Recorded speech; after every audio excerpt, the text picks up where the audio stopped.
வணக்கம். இப்போ நீங்கள் இங்கே பார்க்குறது ஒரு 5 ஹெச்பி பம்பு. ஒரு 7 வருஷத்துக்கு முன்னாடி ஆடுதுறையில நான் இந்த பம்பை போட்டு கொடுத்தேன்.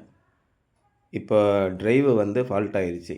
அதனால் டிரைவு மாத்துறதுக்காக போயிருந்தோம்.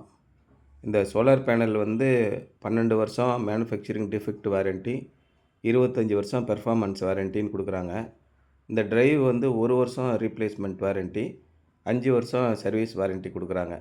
அந்த 5 வருஷம் பீரியடெல்லாம் தாண்டி இப்போது 6 வருஷம் முடிஞ்சு 7வது வருஷம் ஓடிக்கிட்டு இருந்தது.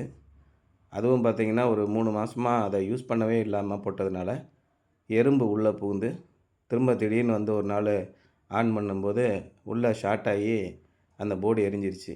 அதனால் வேறு போர்டு மாற்றினோம். ஆனால் 7 வருஷத்துக்கு முன்னாடி இன்ஸ்டால் பண்ண தேதியில் என்ன பவராக தண்ணி வந்துச்சோ அதே அளவு பவராக தண்ணி வருது. நிறைய பேர் ஒரு 8, 9 வருஷத்துக்கு முன்னாடி சோலார் பேனல் போட்டவங்கெல்லாம் இந்த சோலார் பேனல் வந்து ரொம்ப வீக்காக போயிட்டு தண்ணியே வராமல் போய் நிறைய இடங்களில் விவசாயிகளுக்கு தெரியும். பர்சனலாக அவங்களுக்கு வந்து சோலார் பேனல் ஏன் அப்படி வீணாக போயிடுச்சு நிறைய தெரியும். நல்ல தரமான சோலார் பேனல் நீங்கள் போட்டிங்கன்னா கண்டிப்பாக நீண்ட நாள் உழைக்குது. இப்போ 7வது வருஷம் இந்த பெர்ஃபார்மன்ஸ் பாருங்கள். வானத்தில் வெள்ளை மேகம்தான் இருக்குது, தெளிவான வானம் கிடையாது. அப்படி இருந்தும் ஒரு 60% வெளிச்சத்துலேயே முழுமையான அளவுக்கு பெர்ஃபார்மன்ஸ் இருக்குது.